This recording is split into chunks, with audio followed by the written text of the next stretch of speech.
Selamat pagi, teman-teman. Ini tanggal 9 April 2025,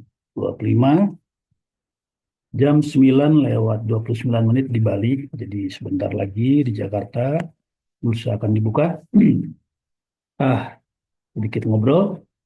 Tadi malam saya mendengar pidato Ibu Sri Mulyani yang meyakinkan bahwa semua rencana proyek dari pemerintah yang baru ada di dalam APBN, posnya. Jadi setiap proyek itu, proyek pemerintah yang besar-besar itu, semua ada anggarannya di dalam pos APBN. Artinya Ibu Sri Mulyani ingin meyakinkan kita bahwa seluruh proyek pemerintah sekarang itu ada dalam biaya yang terkontrol dalam APBN. Juga disampaikan bahwa APBN masih prudent, artinya tidak akan ada pencetakan uang yang berlebihan. Eh, Kemudian juga neraca dagang disampaikan masih baik, masih sedikit positif. Jadi sepertinya kalau kita percaya kepada pembicaraan Ibu Sri Mulyani, kondisi ekonomi kita terkontrol, juga termasuk diantaranya tentu adalah pembelanjaan dolar. Mudah-mudahan begitu. Eh, Kalau memang demikian, rasanya tidak seburuk yang kita bayangkan. Kemudian yang kedua juga keberhasilan Pak Prabowo dalam eh, produktivitas petani meningkatkan. Produktivitas ini adalah satu, menurut saya, kemajuan besar. Karena kalau ini berhasil diteruskan setahun lagi saja, maka kita akan melihat satu kekuatan ekonomi di kalangan masyarakat bawah, petani, dan lain-lain, nelayan, dan lain-lain. Eh, Dua hal ini bagi saya adalah satu optimisme besar menuju masa depan ekonomi kita. Secara politik juga kemarin Pak Prabowo bertemu dengan Ibu Megawati, saya kira itu satu hal yang bagus. Dan juga Pak Prabowo bersedia bertemu dengan eh, tim media mainstream. Saya kira itu satu faktor komunikasi politik yang sangat bagus dan membuat orang lebih yakin kepada eh, demokrasi di Indonesia. Artinya civil society, publik masih mendapatkan tempat.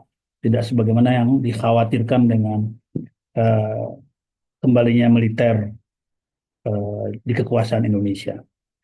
Kalau dua hal ini pertahankan terus, saya kira bagus sekali untuk harapan ekonomi kita ke depan. Jadi mengenai harga saham atau kepercayaan asing, saya kira eh, tinggal satu hal lagi yang mengkhawatirkan, yaitu eh, menurunnya ekonomi Cina. Kalau Cina bisnisnya menurun, berarti import dari kita akan berkurang, ya, atau ekspor kita akan berkurang, artinya mengancam ketersediaan dolar kita, pasokan dolar.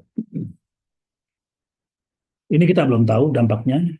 Kalau soal ke Amerika, saya kira sudah dibahas banyak orang, ya, memang berdampak pada pakaian, tekstil, dan lain-lain. Tapi kalau menurut saya sih memang berdampak, tapi tidaklah fatal, ya, karena para pengusaha itu dan juga negosiasi negara tentu akan menimbulkan memberikan jalan keluar.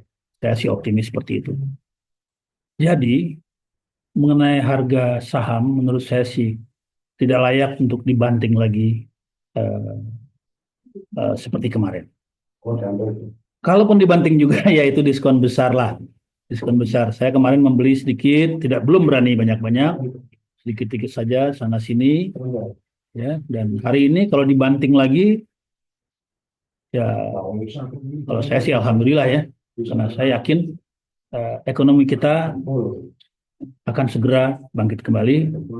Dan kalaupun ada masalah dengan Cina, yang penting pangan cukup dan itu sedang diusahakan. Hmm.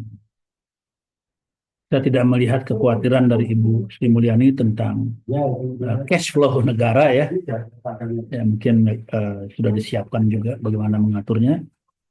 Jadi kalau saya sih sekarang tinggal mengamati cadangan devisa saja. Kalau masih seperti sekarang 140 miliar, 150 miliar, saya merasa uh, tidak terlalu khawatir dengan dolar. Mungkin melemah ya, katakanlah 17.500 atau 18.000, ya itu harus kita hadapi lah. Tapi harga saham mestinya eh, kalau sampai dibanting itu adalah diskon besar. Karena dalam tempo menengah ya, 6 bulan atau setahun saya kira akan recover kembali, walaupun tidak setinggi kemarin ke 7.400-an indeks IHSG, tapi akan rebound kembali. Itu saja, jadi barangkali sekedar menyampaikan pendapat untuk barangkali hari ini ada perkembangan yang seru di bursa, dibanting dalam lagi, atau justru mulai recover. Kemarin saya lihat, saya hanya melihat di satu uh, bank ya, itu ada masuk sekitar Bank BCA masuk 3,5 triliun ya, dan Bank BRI kalau nggak salah 2,5 triliun. Yang lucu untuk Bank BRI harga tidak bergerak. Jadi ada orang beli 2 triliun lebih, tetapi harga tidak bergerak naik. Artinya yang belinya sedikit-sedikit ya, jinjit-jinjit, sedikit beli ya. Kemudian ada yang mensuplai terus. Jadi uh, bagi saya ini menarik, ada inflow ke dalam Bank BRI 2,5 triliun dalam satu hari.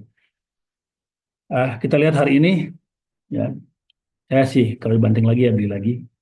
Kalau nggak dibanting saya diam dulu karena saya udah punya saham walaupun tidak full all out, mungkin sekarang 70%, ya, ya cukup lah. Ya, 30% saya biarkan saja untuk situasi darurat. Demikian teman-teman. Selamat berdagang hari ini. Selamat pagi.